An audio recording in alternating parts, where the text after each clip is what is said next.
Welcome to Trust the Journey. I'm Jason Malitsky. And I'm Melanie Curtis.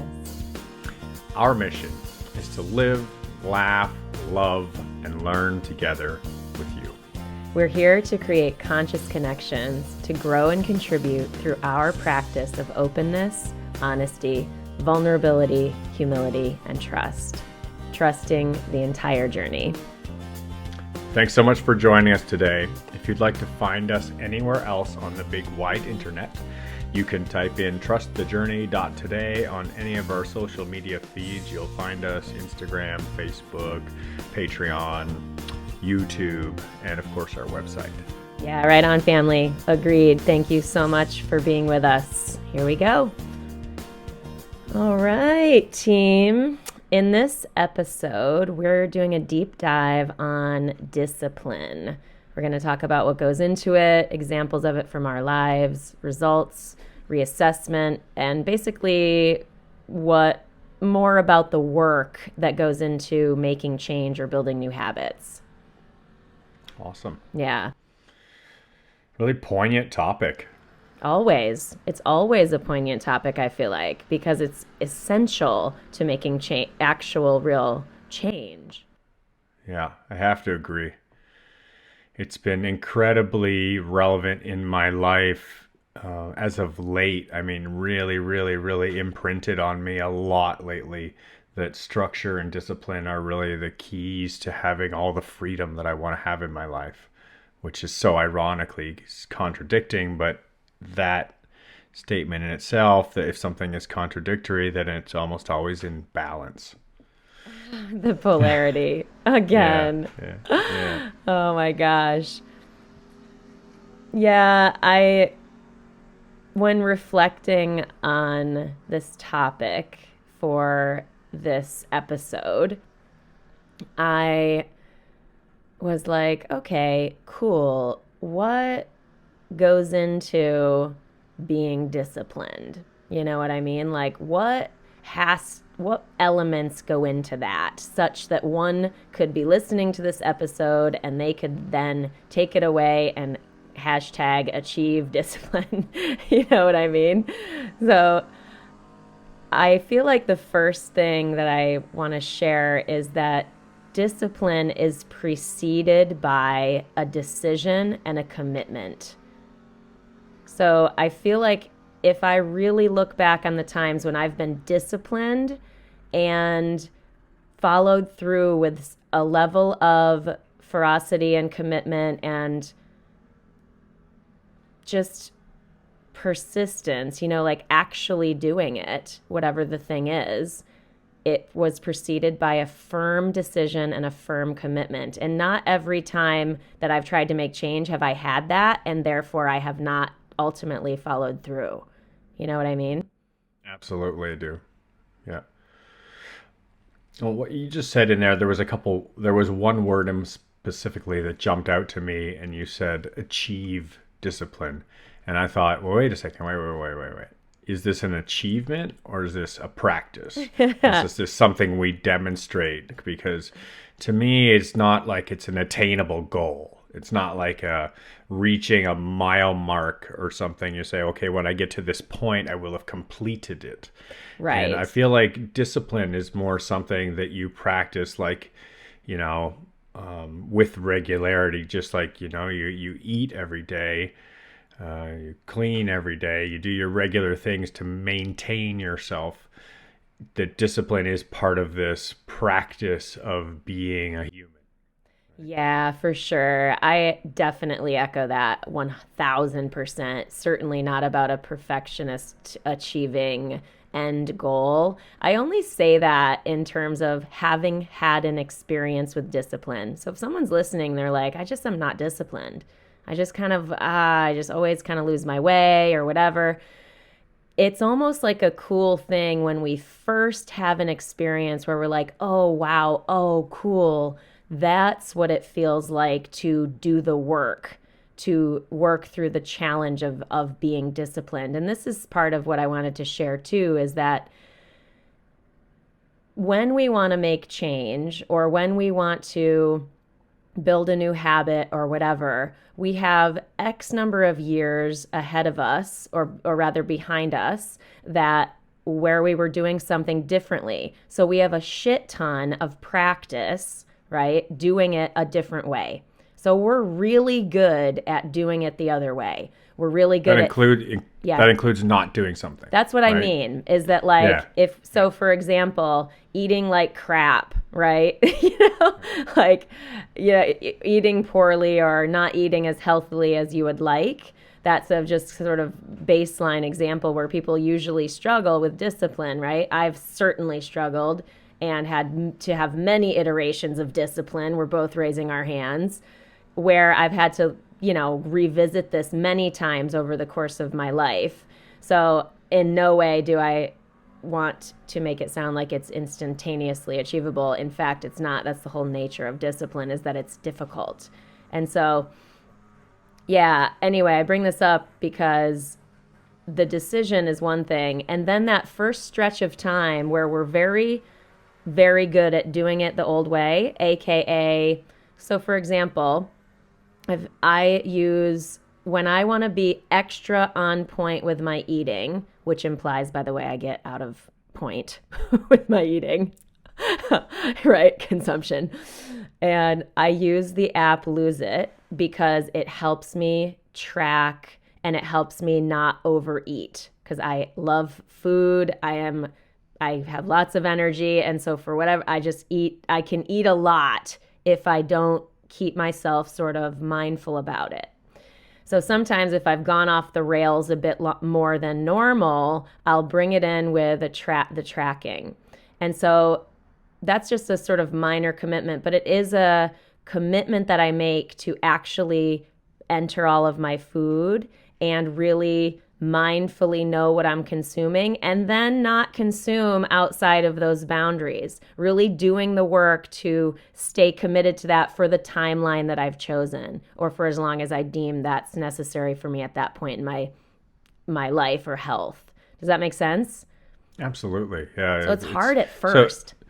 yeah, and I think what part of what you're alluding to with that description is that discipline is something that, if you have ingrained it, can not always require a high amount of maintenance. But if it does slip, or if you haven't ingrained it at all, if it's an unpracticed skill, or there's no skill there, it's something you haven't learned, it can be very challenging, and you have to break old habits or build new habits, and that could be very difficult.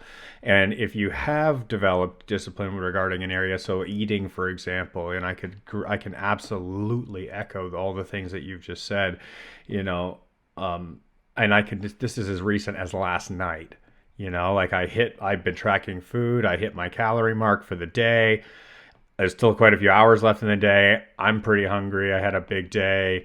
I chose to eat beyond my amount, and I didn't enter it before I went to bed. I got up this morning and I'm like, don't cheat yourself. Don't hide that piece that you ate beyond the limit. Enter it this morning, even though the day's over, and I'm like, oh, I'm 400 calories over the amount that I planned to eat that day, just to be able to reference it. And so, just continuing to reinforce this model that sometimes we're excellent at keeping track of our goals and staying adhering to them, and other times we slip for whatever reason, and the practice of discipline being something that, in different elements of our life, different pieces of discipline become more relevant than others at different times, right? So if you get a skill set built up around eating healthily, then you might need to not keep track so much anymore because it's a habit, it's a ritual, it's something that you just do all the time, and it's automatic. It doesn't require any thinking.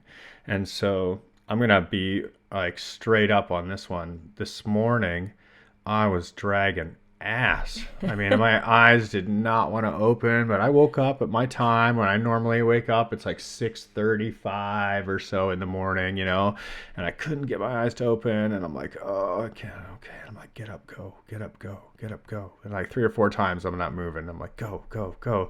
And I'm still not moving. And I'm like, ugh, like force myself up and just super groggy, like put on my stuff. And look, I'm still dressed from my walk, and I couldn't run. I did not have the energy to run this morning. So it was a for sure, because it usually take me about a mile of walking before I'd get into gear where I'm like, okay, I'm warm enough and I feel like running now. Yeah. But this morning there was no way. I walked 2 miles and I came back and I'm still groggy and Yeah.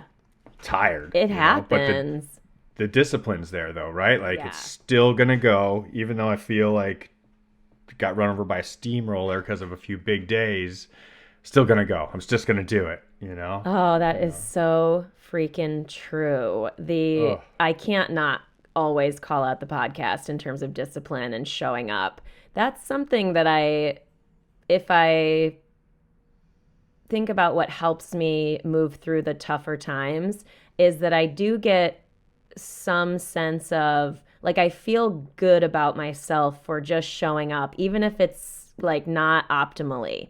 You know what I mean? So it's great that you got up and did 2 miles, a 2 mile walk. You know what I mean? And I know you're not looking for that sort of acknowledgement or praise. I'm just saying, like, that's something that if I were in your shoes, I would be like, go me. I at least got up and did my walk. Now, that can be a loophole to not being disciplined. So we need to watch ourselves where we take advantage of that. And I'm not saying that regards to you, because I think what you're pointing to is more something about which this is something I've struggled with for years is the travel and the skydiving coaching, which is wildly Oh, expensive with energy in terms of like when I don't know about you, you're nodding, so I assume you're agreeing with me that when I do that, I spend so much energy that I have to recover afterwards. So I didn't realize that for a long time, for a number of years, where I was like thinking I was unconscious to this, like thinking I could just do my planned things after that level of output.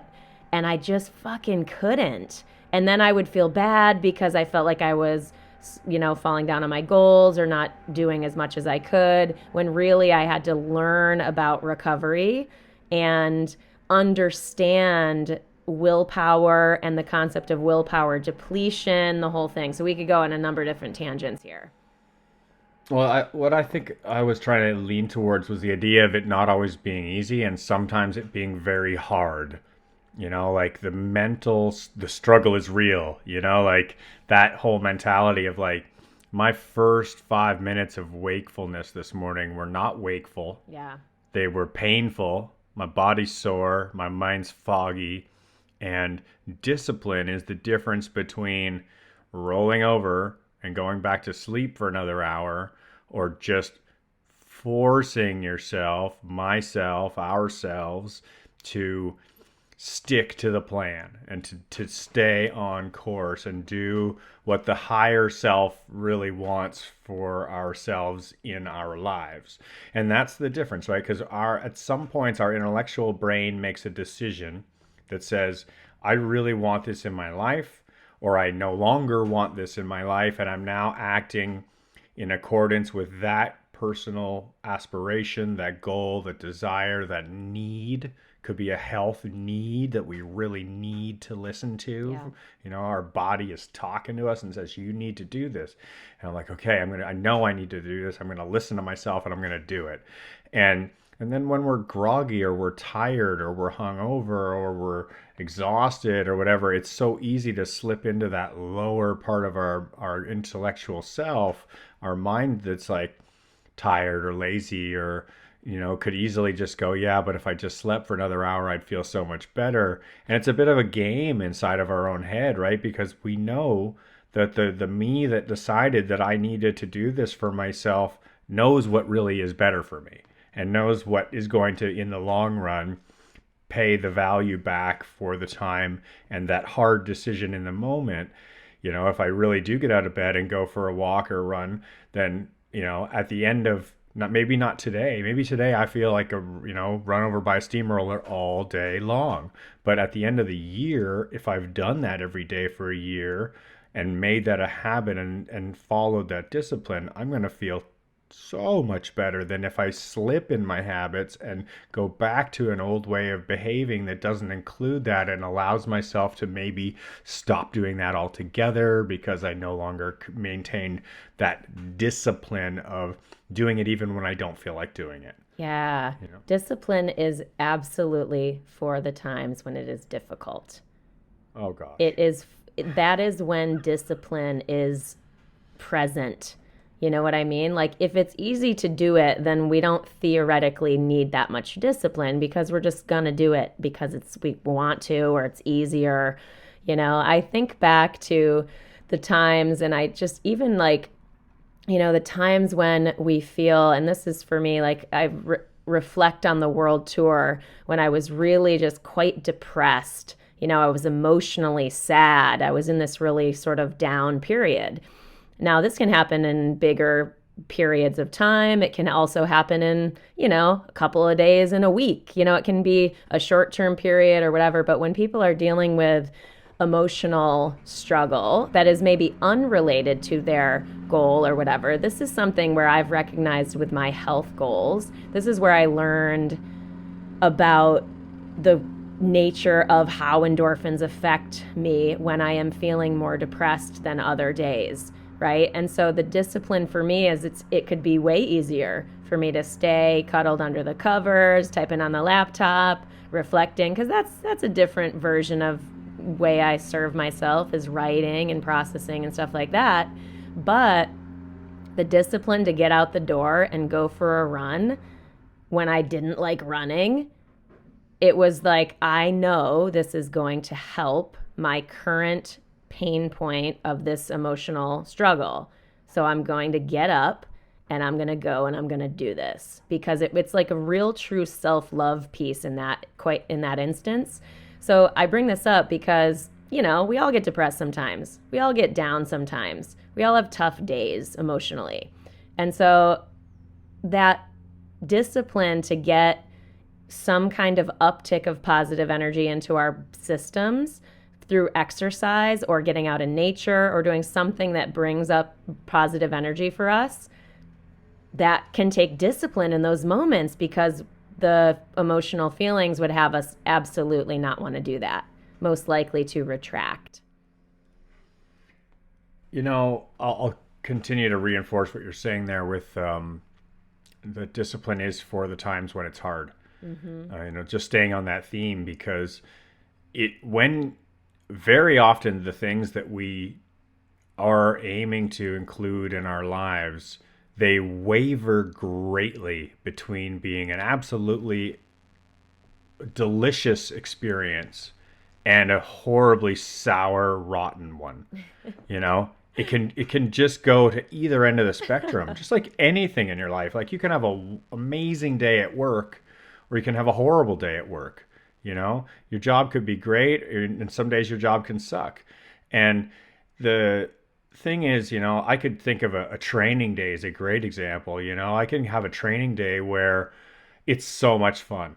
I just have the best day and absolutely enjoy every minute of it and just have a highly successful, productive, enthusiastic, good mood, meeting goals, great conditions, like just checking all the boxes kind of day, right? And then you have another day that's just exactly the opposite, where it is just hammered dog shit all day long, in pain and struggling and grumpy and down and all this emotional descriptions that can relate to that, that kind of a day that goes by. And I don't feel an ounce of discipline being exercised on that amazing day when everything's awesome.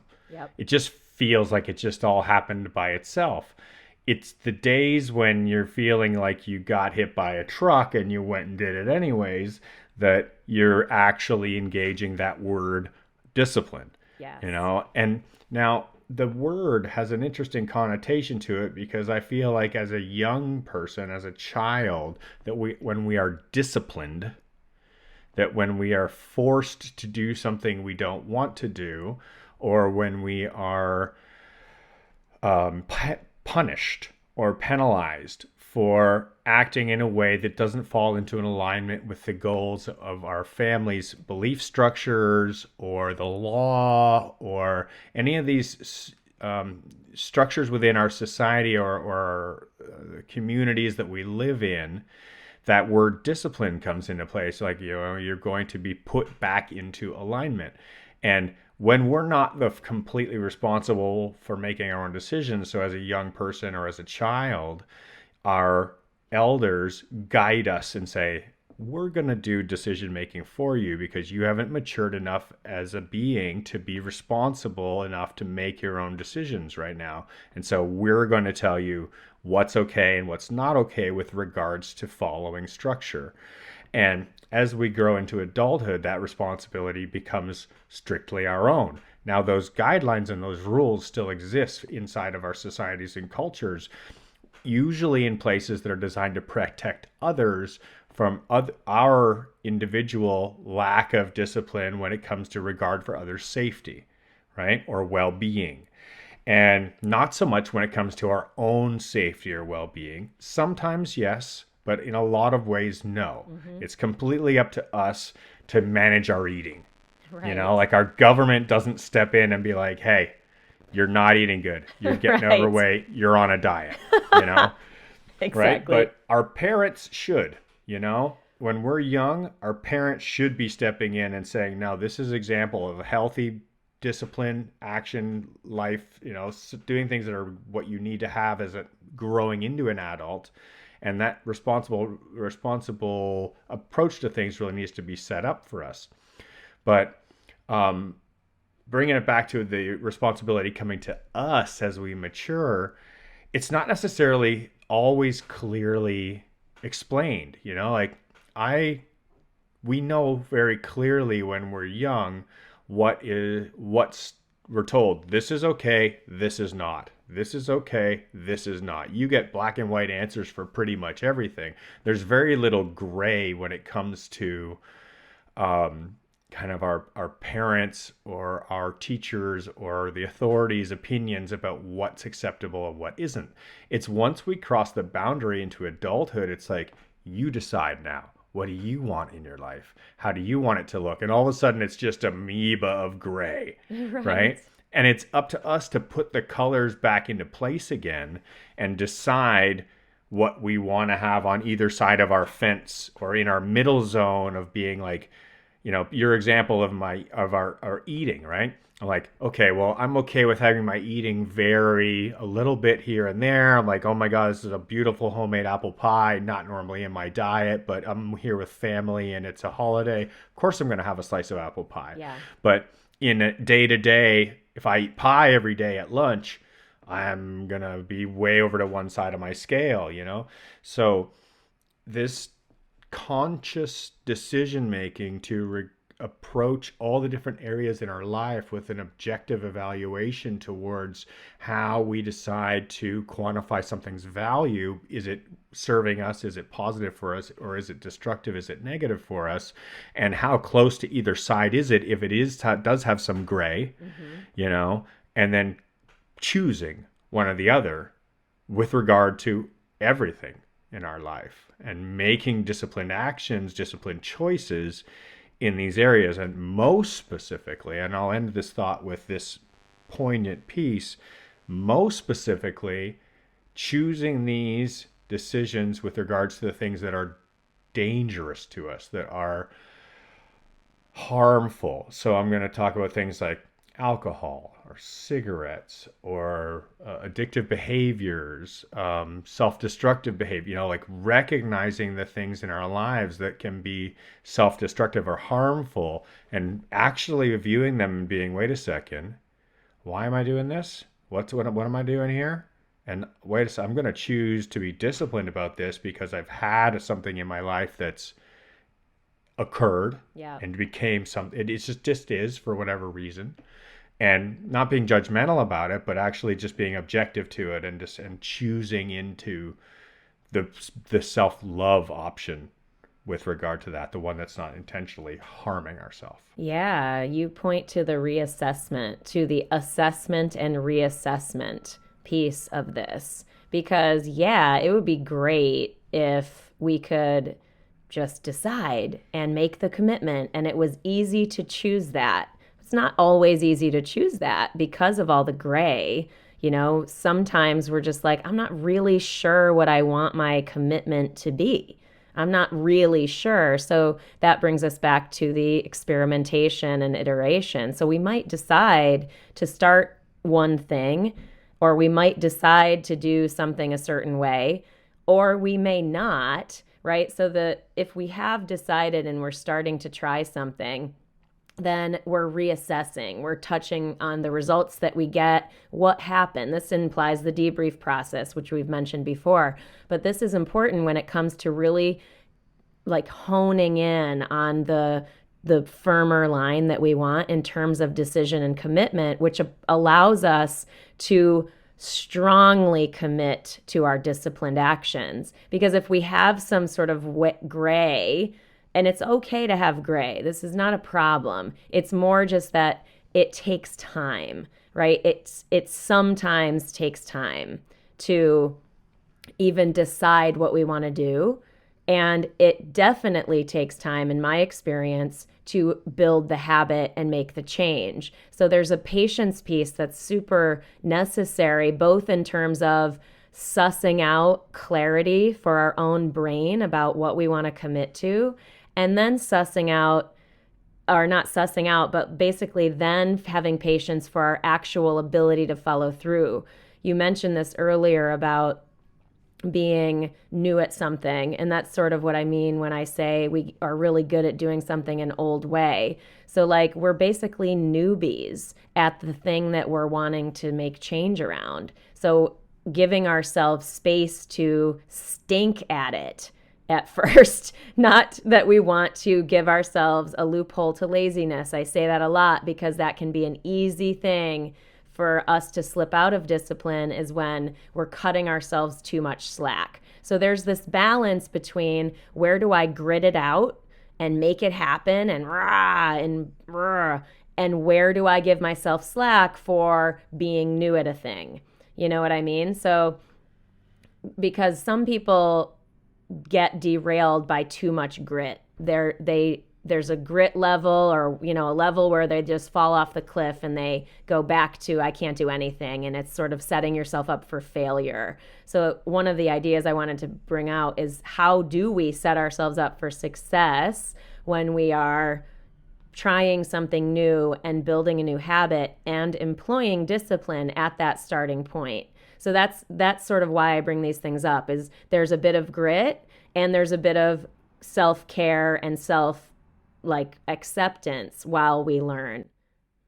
So I went through some challenges very recently about with addiction. I've had addiction problems my entire life. I've been an adrenaline junkie since I was adolescent. And I've always had this kind of highly addictive personality, and I made a commitment to myself to be sober, and with that, I've had some relapses. And when I relapsed, I didn't say to myself, "Oh, you suck, you piece of shit. You can't even stay true to your own commitment to yourself. You said you didn't want to do this anymore, and now you went and did it again."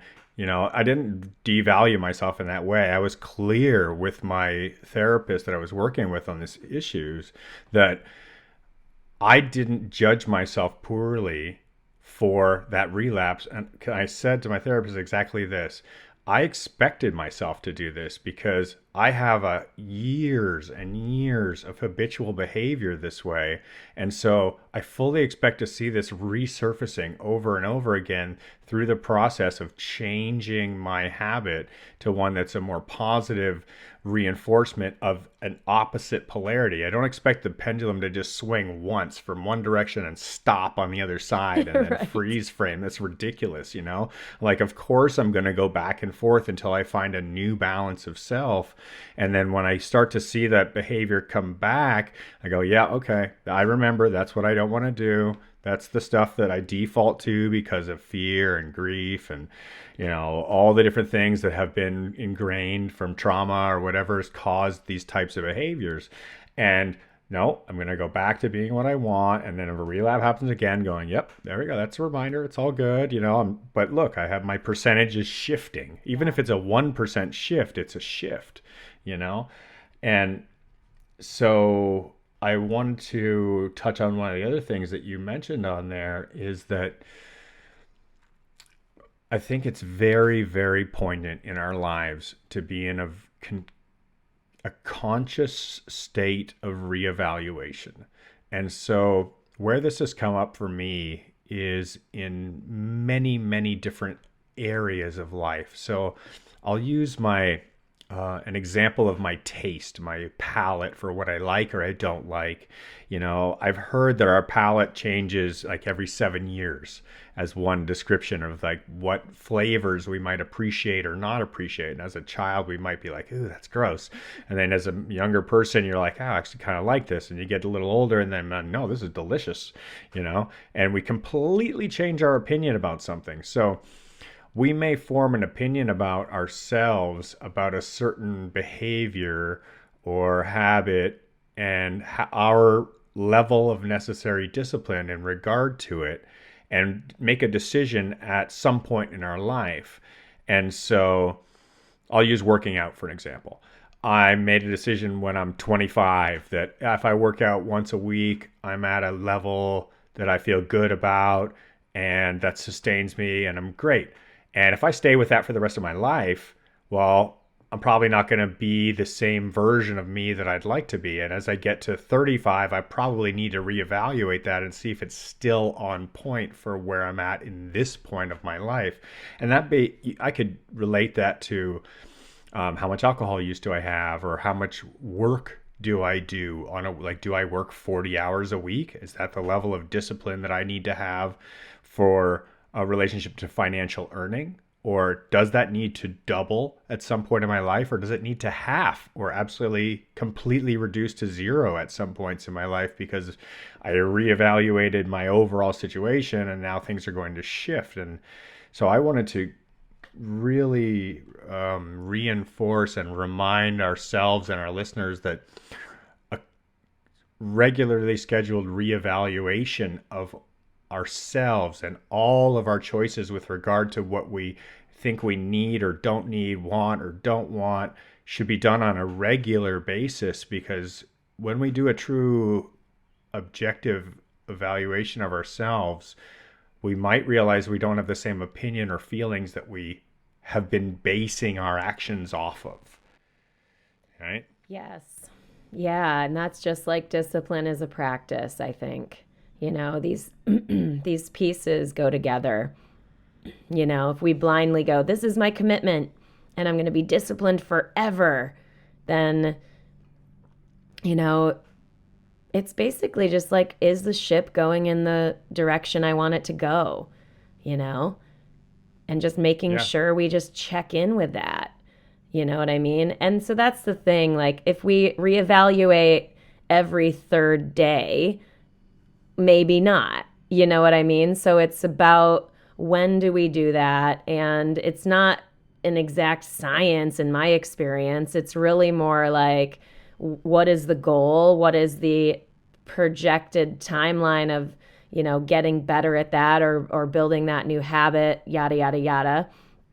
And making sure we assess our own feelings with it and check ourselves before we wreck ourselves effectively by going, is this my resistance to just the change that I know I want to make? Or is this a sign that I am in a direction that I'd rather tweak? You know what I mean? So, like, that practice is a different animal, but it's part of this process of choosing the directions we want to go in. Thus, our discipline can be as fired up and fueled as it can be. I was really hanging on the value of both choosing into and out of different forms of discipline, or replacing different choices of what to be disciplined in at certain times.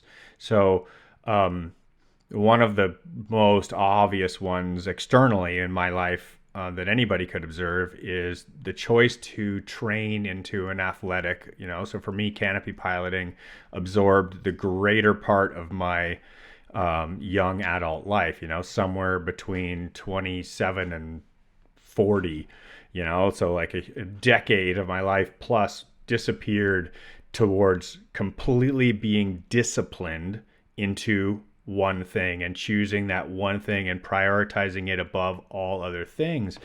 And that discipline was to a level of 100.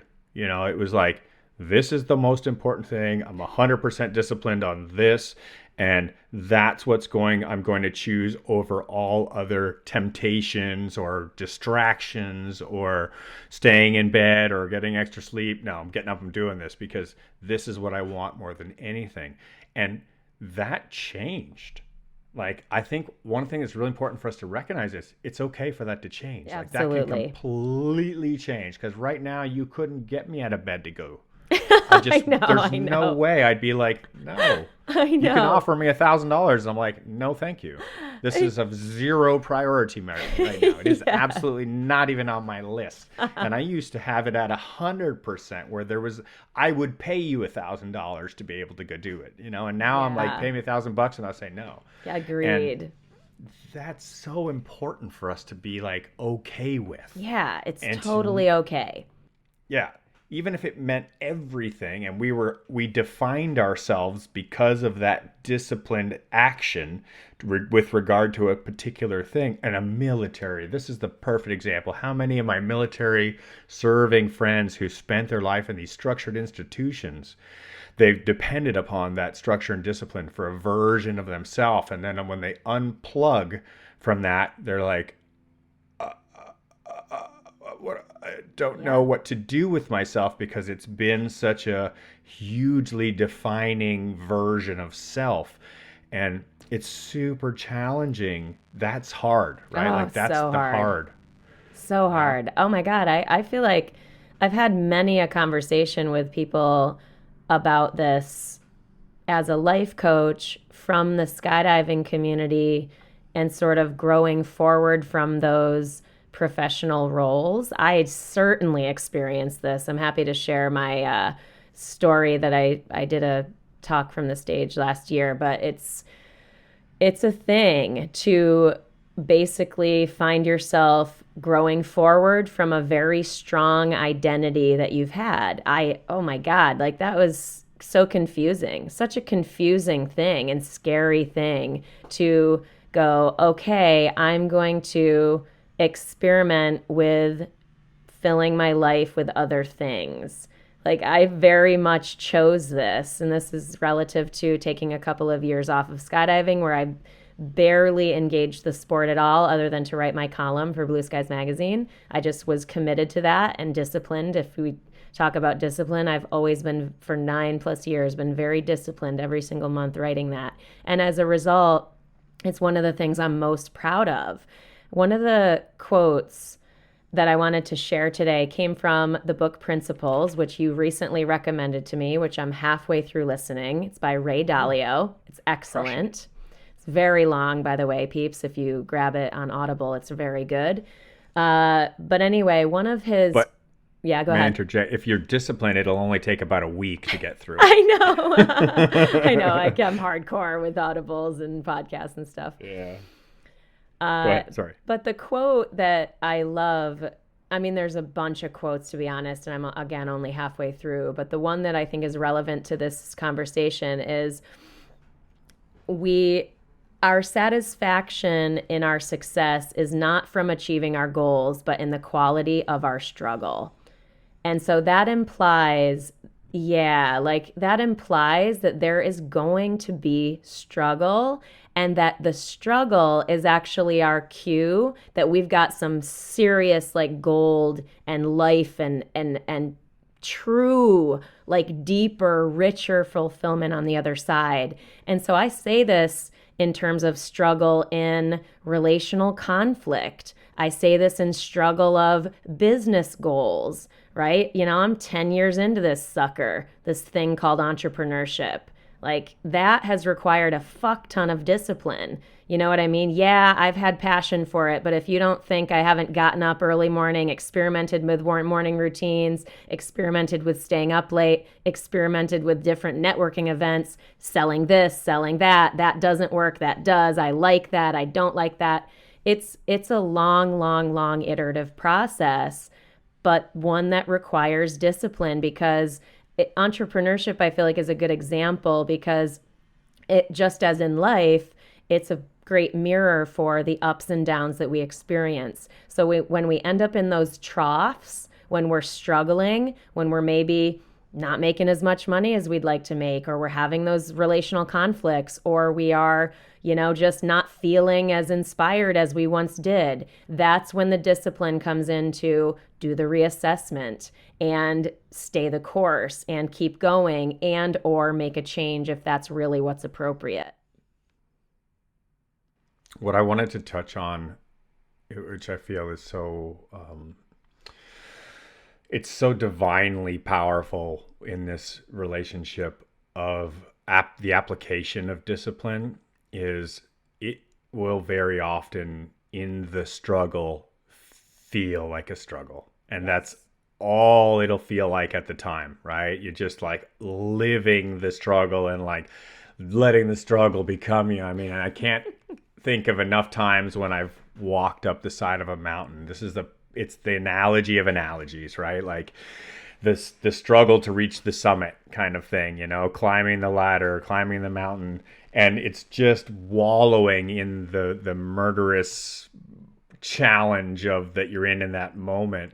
And what is the point of this, and why did I start doing this in the first place? And oh my god, I freaking got myself in. I'm like, I just want to quit, and I want to go back crawling to bed, and just so far inside of ourselves that we can so easily forget our why, Yeah. and or diminish our why that we had at such a great value in the first place for why we started, or even the freedom for it to be an exploration of why and not necessarily know why. But the what I wanted to hit was the rewards of discipline. The rewards cannot be understated. The true value of being disciplined in ourselves, of how we feel when we have exercised discipline. And when I say exercised, I mean worked through the pain, worked through the struggle, worked through the anguish, the challenges, the hurdles, do the hard work, all the pieces that comes along with being disciplined. Is when we reach our summit, whatever that proverbial summit may be, of being able to look back and going, man, I really worked hard to achieve that. Look at all the hard work that I did. And, this sitting on top of the mountain, looking back down, you very quickly forget about that part of the mountainside where all the sand was washing. Every step you take, you're going two steps back and, spitting out dirt and flies biting you. And all the hard stuff washes away so quickly. So quickly it's gone. And we're able to just open up our perspective and really sit at a new high point, a new vantage, a new perspective, a new version of self, and go, wow, I did that, and that I did that moment is so empowering to do something else, Yes. to set a new goal, to set a new standard, to do a new version of self, and to really just be confident in taking bigger risks and trying things that we didn't believe we had the power to try before. And so this iterative process of discipline starts at whatever lowest level we need to start at, whatever basic point it needs to be. And so if it starts with getting my eating under control, or having a regular implementation of exercise through my week by going for a walk every morning, and turns into being able to climb Everest because I've demonstrated little goals at first of getting my health, my diet and regular exercise in place, and escalating to something where I'm like, I believe I can do this. I've shown I can do this. Now I've done A, now I can do B. I've done B, obviously I can do C. Well, if I've done A, B, and C, I can probably do E, F, and G, right? And Yes. that just keeps multiplying on itself and multiplying on itself. So I can't echo enough the value of the smallest goal, the simplest, most mundane, undervalued little piece of the puzzle that we may be so willing to sweep under the rug and just say, oh, if I just skip this one time, it's not going to make any difference. Bullshit. I'm calling you out. Exactly. Bullshit. Oh, so That true. little one time, it's the one that it's the meat on the bone that gets us the confidence to do that huge one that we really want to get to in our life when we really want to fulfill ourselves. And man, I'm ranting because I am excited about This this, is a big like deal. It's a big it's deal. It's the hugest deal. I mean, think about it. If you talk about the reward that's on the other side of discipline, in my experience, what I have earned through, and I say earned because it was the fucking struggle, and it is still, and I will say why I say still. The reward is this sense of capability. Like you earn trust in yourself, right? Like it's so powerful. This idea of I can do that. What else can I do? The opening up of possibility is one thing, which is massive.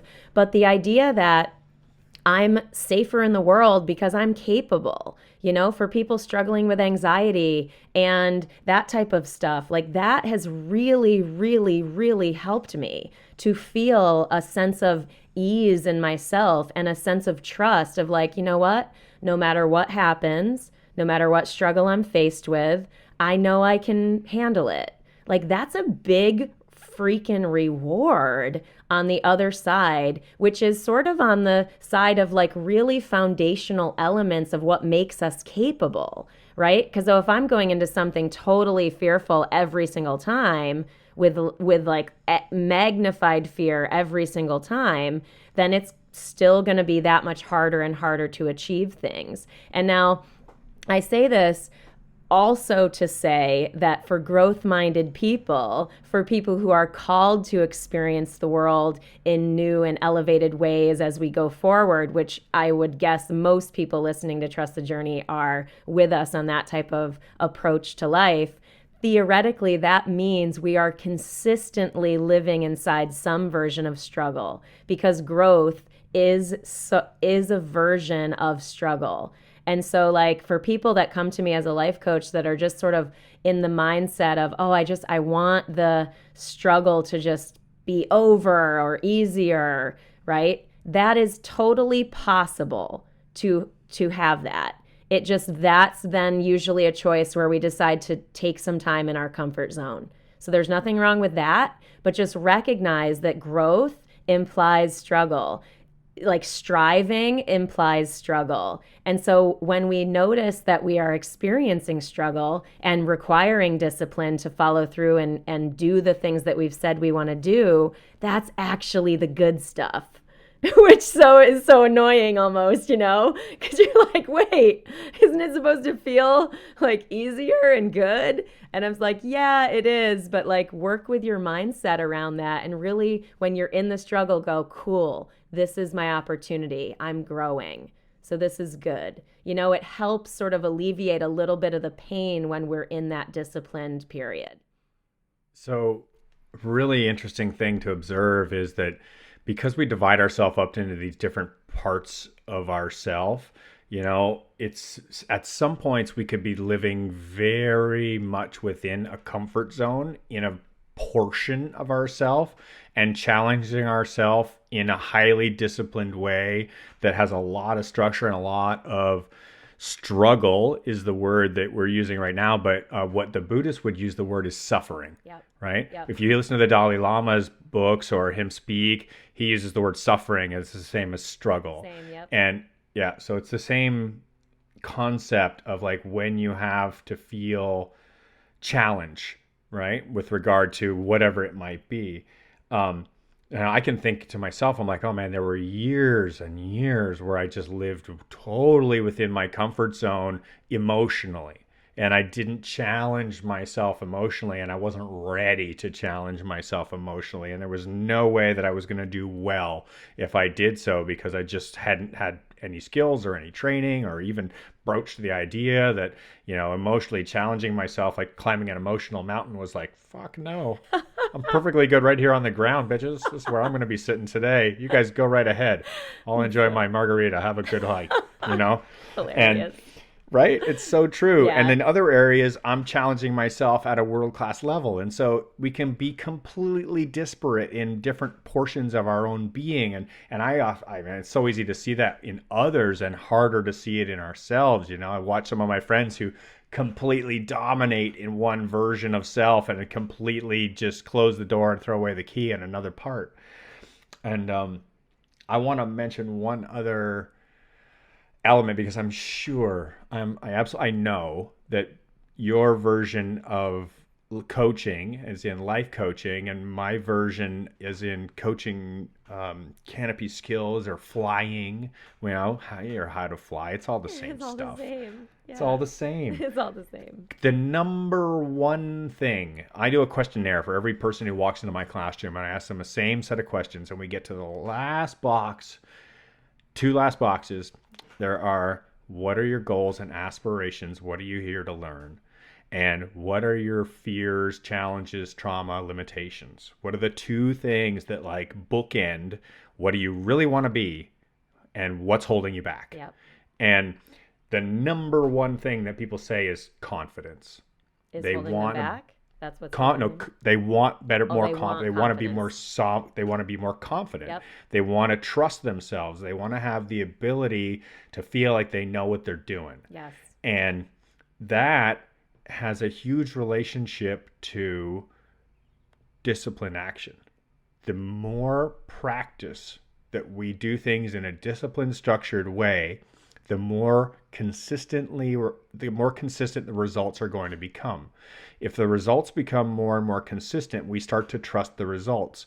Well, the results are a result of our action. Mm-hmm. Then we start to trust ourselves, because, well, if I act this way, I get this result. If this result is the same every time I act this way, I start to have something that I can trust.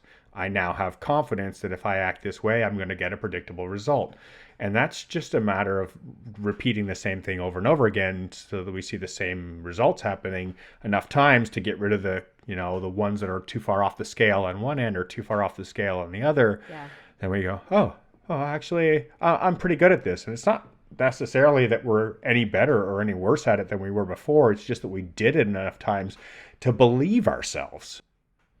That's Huge. it. Huge. Yeah, absolutely huge. It's so worth it. Like it is so worth it. In my experience, doing hard things is always worth it. Like for reals. You know what I mean? And so, God, who knows? Maybe you could even be like, God, a growth minded people just like masochists, like just wanting to like be in the struggle all the time. But it's not. It's not that, because I feel like, at least for me, it feels it feels fulfilling to me to lead by example through struggle, because I feel like we are always all faced with struggle or suffering in some form, all like in our lives. You know what I mean? Whether we choose into the struggle or the suffering, right, through this discipline choice, or through life events, which would be the like life kind of throwing it our way. I just feel like that's really on top of the life experience that I have in my own sort of singular self, feeling like that rise in confidence, as you just talked about, and the rise in feeling safer and trusting myself to be capable. Those things are really comforting feelings, and they really serve me in my life and my work. And the other side is really feeling, and this, we get a lot of this from Trust the Journey, like with peeps like that are listening. And by the way, thank you to everyone who's given feedback. But when I get a remark that something has helped another person because they've witnessed a possibility, or they've connected to maybe they can do something too because we have, or whatever, that makes me feel really good. It just makes me feel like I'm contributing to the world and to other people and helping be a part of a greater good. And I just deeply believe that, because there's a shit ton of suffering and struggle. And I love that I get to be a part of helping people feel more confident and more capable, and just that it's possible for each of us to learn and grow in skills and various ways through those challenges. Awesome. Um, I wanted to share something that I feel like is really important to mention. Um, you touched on the growth-minded people. Don't you just want to suffer all the time? Don't take a break and relax, kind of, mellow out or be cool, kind of like easy to be around. Because yeah, it can be a pain in the ass to be around people who are overachievers. I'll tell you what, I hang out with Melanie enough, and you're gonna feel like, oh my God, I'm not doing enough in Oh, my life. please don't say Right? that. Oh my Yeah, no, but it's God. true. I mean, we all do that to each other. Like there's Yeah. all some somebody that we look at in our life and going, "Oh my God, they're amazing. They just never stop." And there's always somebody else that's higher and higher up the list of a overachiever. But what I was trying to get this summary to is the differences between, so when we practice discipline, what do we do for ourselves is we create a known, where I know that if I act this way through doing these behaviors repetitively, I've created a discipline structure for myself, that I'm going to get a very predictable result, right? So I create a lot of structure, and that provides me a very consistent result. Boom. Simple equation, right? Cool. So now, does that make me boring? Does it mean that there's not new, unknown, interesting, challenging, fun? Does it leave room for variation? And man, I've struggled with this. Like, this Mm. was a huge thing because I love exploration. I'm a wanderer, a free spirit, somebody who likes to just be open minded. And I don't want to put a box around everything and structure it all up to where I can't have the freedom for something new to occur. And I say, absolutely not. It is exactly the opposite when done correctly. So, there's a couple points in here that I feel are very valid. And one is, structure and curiosity are two different things, right? So, providing yourself a very well balanced and grounded and thought out structure to lean on does not mean that you're no longer open to trying new things, or coming out with a completely different answer that you might normally come up with. Changing the way that you do things entirely. I think it's the opposite, where if you do something with enough structure, that you're then going to be able to evaluate it in a sense where you say, wow, I've been doing this way for long enough, and I now see that maybe it's not the answer. Maybe it now shows me that it's slanted to one side. And or do I box myself in by creating a rigid structure of beliefs? So a Yeah. belief system, disciplined belief, it can be very limiting to our ability to bring in new ideas, right? So I'm a huge advocate of the concept of discipline with regard to open-mindedness, Yeah. right? Yep. That we have to be just as disciplined to say, wait, just because I believe this and I've versioned this version of myself off of that belief doesn't mean that I can't be completely wrong every Yeah. time. Right. For Yeah. sure. So I have to hold a hard line of discipline against Jay, because Jay thinks that I know everything. And because I know everything, I know what's best for me all the time. And because I know what's best for me, I'm going to discount anything else that I might encounter or be told or have be imposed upon me. And the the discipline of saying, no, Jay, you're wrong sometimes, is just as important as the discipline that says, Jay, you've done this enough times to know what's right for you. They're equally valuable. Yeah, agreed. Oh my God. The balancing act of those two things, holy smokes, can be so tough, right? I tend to fall too much on the open minded side where I'm like allowing people maybe who haven't earned feedback. You know what I mean? That's something I also got from the Ray Dalio book, the Principles book. It's really good. I mean, this is relevant in life in general, but I just recently retouched it because of that book. But yeah, like the idea of strongly believing that problems and disagreements are brought to the surface so that we can learn to what a better way forward might be. So that implies an open-mindedness. But the reason I bring this up is I just put a post on Facebook and Instagram about this particular quote and invited people to comment about it. And one of the people responded, and it was about like, well, don't let, make sure you also stand up for yourself and you don't like let people judge you to and cause you harm because of what you're allowing to come in. And so there's again the balance of all of that. So of course, yeah, in an earned or a decided team environment of that type of culture, or in a relationship where you've earned trust where that level of feedback is appropriate, then fuck yeah, hell yeah. But it's sort of like the Brene Brown quote, if you're not in the arena also getting your ass kicked, I'm not interested in your feedback. Right? But if you are in the arena, then I am. Then that respect is given and shared. Yeah, for sure. Well, it's been a pleasure sharing with you today, Melanie. Yes, as always. Oh my God. Yeah. I commend you. I'm proud of you for the discipline you're Oh, bringing to your own life these days. It's impressive and inspiring to watch, and I mean that.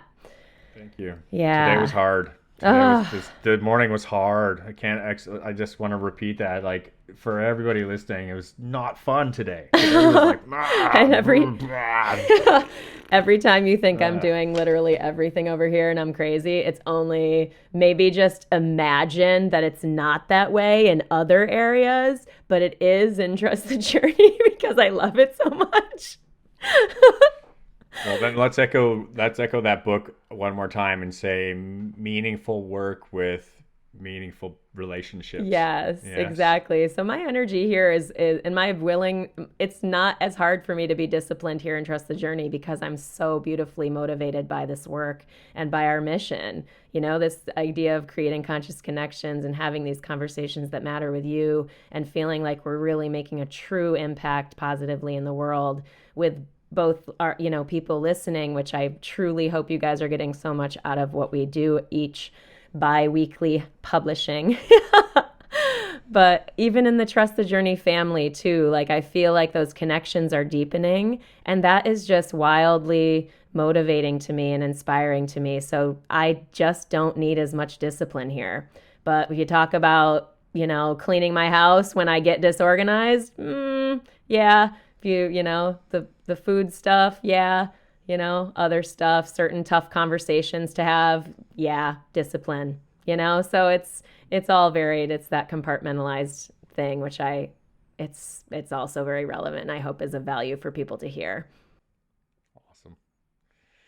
Well, if you got value from this episode, please share it with somebody else who you think would also get value from it. There's no better way than word of mouth to get the word out there if something if rings true with you, And I really think that is our goal. It's the creating conscious connections piece. So we would like you to help us along and to be part of that choice in creating this in the world so that we're out there taking action and you're like, hey, this is valuable, I want to share it with somebody else. Let them know that they're of value to you and you're thinking about them by sharing something that you think is poignant to them and including us in that and giving us the opportunity to reach those people. So thank you if you do. Yeah, definitely. I do that all the time where I share podcast episodes that I think are excellent, and audiobooks and stuff like that. So yeah, it can be a small like act of love. So I definitely invite you guys to do that. If you don't, by all means, that's totally cool as well. If you're just listening, I mean, truly,